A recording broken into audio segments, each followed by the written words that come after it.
mendapatkan sahnya as-sujud bila mana batin daripada jari-jari kaki ini adalah menyentuh kepada tanah. Yang tidak diperbolehkan adalah bila mana posisi kaki seperti ini. Yang menyentuh kepada tanah itu adalah kuku atau zahir daripada jari-jari. Tidak, tapi butunul asabi', batin atau bagian belakang daripada jari-jari kaki. Walaupun hanya sekedar ibu jari sudah memadai, tapi afdalnya adalah seluruh jari-jari kaki itu adalah ditekan ke bawah sehingga seluruh jari-jari ini menghadap kepada al-qiblah, kanan dan juga kiri, lutut dan juga tangan. Posisi tangan bila mana sujud adalah berada di tanah menghadap kepada al-qiblah, sejajar dengan jatuhnya atau sejajar dengan bahu kita. Yani seperti ini dan juga seperti ini. Posisi tangan menghadap kepada al-qiblah. Kalau ada sesuatu yang jatuh daripada bahu kita, akan jatuh kepada tangan kita. Yakni bukan tangan itu melirik ke kanan ataupun berhadapan seperti ini. Tidak, tetapi menghadap kepada al-qiblah. Hukum hidung menyentuh kepada tanah adalah perkara yang sunnah dalam madhab al-Imam Asy-Syafi'i. Ini posisi sujud. Jari-jari menghadap qiblat dan kaki berdiri seperti ini, tangan menghadap qiblat, dahi menyentuh kepada tanah, tak boleh ada penghalang kepada dahi. Baik itu imamah, songkok, serban adalah tak boleh menjadi penghalang, kecuali serban itu diletakkan sebagai sejadah, maka adalah diperbolehkan. Dalam sujud tidak boleh sujud di atas sesuatu yang terangkat bersama dengan tubuh badan kita. Posisi yang berikutnya adalah duduk di antara dua sujud, ataupun duduk tahiyat awal ataupun duduk tahiyat akhir. Duduk di dalam salat ada dua jenis tahiyat akhir. Duduk di dalam salat ada dua jenis duduk. Yang pertama adalah jalsatul iftirash, yakni posisi seperti ini. Yakni bahagian belakang kita duduk di atas telapak kaki bahagian kiri, sementara kaki kanan dan jari-jarinya tetap menghadap kepada al-qiblah seperti ini. Duduk seperti ini disunnahkan pada tahiyat awal, pada duduk di antara dua sujud, dan juga duduk istirahat. Dalam 3 kaifiyah atau setiap duduk yang tidak ada salam setelahnya, maka disunnahkan duduk iftirash seperti ini. Apakah iftirash? Duduk di atas telapak kaki kiri, sementara kaki kanan berdiri tegak. Adapun duduk yang kedua namanya duduk tawarruk, yaitu duduk pada saat seseorang setelah duduk itu akan salam. Maka posisinya berbeza. Kaki kiri masuk ke dalam dan kita duduk terus menyentuh kepada tanah, sementara posisi kaki kanan adalah tetap seperti ini, jari-jari menghadap kepada al-qiblah. Tidak seperti ini ataupun tidak pun seperti ini. Duduk seperti ini juga tidak termasuk daripada yang disunnahkan di dalam as-salah, yang kalau seseorang duduk seperti ini bukanlah dikatakan salatnya itu terbatal, akan tetapi tidak melakukan sunnah di dalam as-salah. Dalam tahiyat akhir adalah duduk dalam keadaan jari kaki kanan menghadap kiblah, kaki kiri masuk dalam, dan juga bahagian belakang ini duduk menyentuh kepada tanah.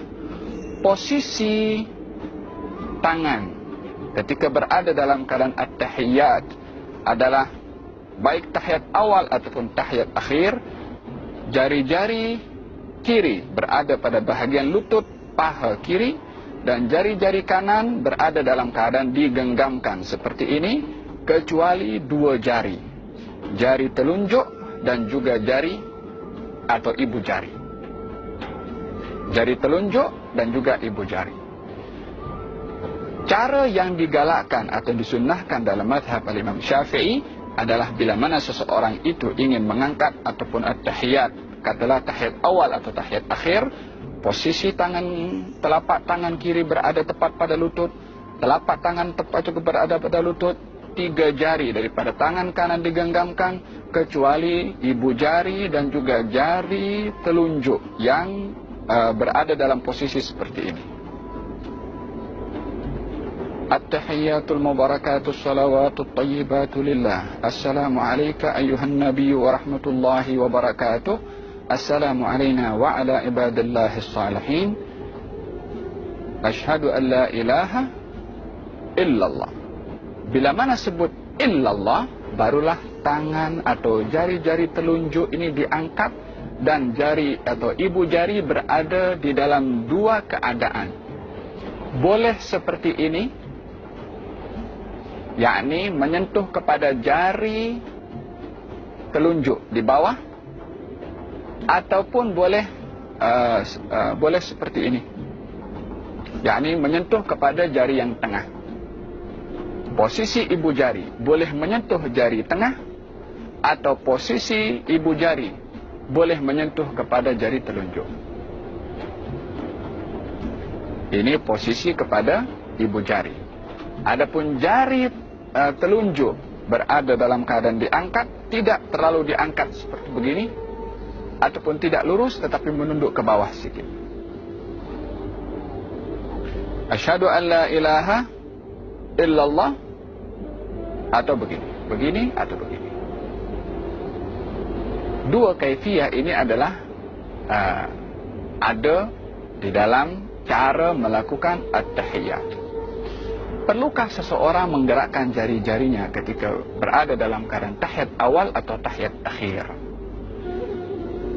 Di dalam hadis ada dua riwayat disebutkan kalau baginda Rasulullah tidak menggerakkan, dan dalam riwayat yang lain diberitahukan kalau Rasulullah menggerakkan. Dua riwayat ini zahirnya bertentangan, tetapi pada hakikatnya tidak bertentangan. Maksud daripada tidak menggerakkan dalam riwayat yang pertama adalah tidak menggerakkan berkali-kali. Maksud daripada menggerakkan dalam riwayat yang kedua adalah menggerakkan sekali. Yakni dalam bahasa Arab itu yuharriku. Yuharriku dipahami dengan dua makna. Makna yang pertama, menggerak-gerakkan. Kalau menggerak-gerakkan, ini yang dipakai oleh sebahagian pandangan yang mereka bila mana tahiyat menggerakkan berkali-kali. Disebabkan memahami hadis itu dengan pahaman menggerak-gerakkan, maknanya lebih daripada sekali. Yang memahami hadis itu menggerakkan sahaja, maknanya sekali sahaja, daripada atas daripada bawah ke atas. Asyhadu an la ilaha illallah, maknanya dia juga pun menggerakkan. Maka dalam hal ini, dalam mazhab Imam Syafi'i, yang menjadi pegangan adalah menggerakkan sekali sahaja, juga sesuai dengan hadis Nabi Muhammad sallallahu alaihi wasallam. Bila mana selesai daripada at-tahiyyat fil alamin innaka hamidum majid, disunahkan seseorang tidak terus salam, tapi membagi ruang sedikit. Fil alamin innaka hamidum majid. Bila mana nak mengucap assalam, assalamualaikum warahmatullah. Yani setelah sebutan kum baru menoleh ke kanan, dan setelah sebutan kum baru menoleh ke kiri. Tapi tidak bersamaan dengan sebutan assalamualaikum. Adalah tidak menepati kepada sunnah. Dan juga tidak perlu kita menggerakkan kepala berkali-kali. Assalamualaikum warahmatullah. Assalamualaikum warahmatullah. Gerakan ini bila mana 3 kali berturut-turut akan menyebabkan batalnya salat seseorang, karena perkara membatalkan salat adalah bergerak 3 kali berturut-turut. Jadi cara salam yang benar, assalamualaikum warahmatullah. Kembali kepada kiblat balik, assalamualaikum warahmatullah. Tidak pun daripada kanan terus menoleh ke kiri. Assalamualaikum warahmatullah. Kembali kepada kiblat, assalamualaikum warahmatullah. Hati-hati daripada dada bergerak ke kanan atau dada bergerak ke kiri, yang boleh menyebabkan, mungkin kalau bergerak sebelum salam itu sempurna, akan menyebabkan batalnya salat tersebut. Kalau seorang menyebutkan assalamualaikum, batal salat seseorang disebabkan berpaling daripada kiblat sebelum dia keluar daripada as-salat. Semoga Allah subhanahu wa ta'ala jadikan solat kita solat yang sempurna dan tergolong orang-orang yang mendirikan as-salah. Wallahu ta'ala a'lam. Insya Allah.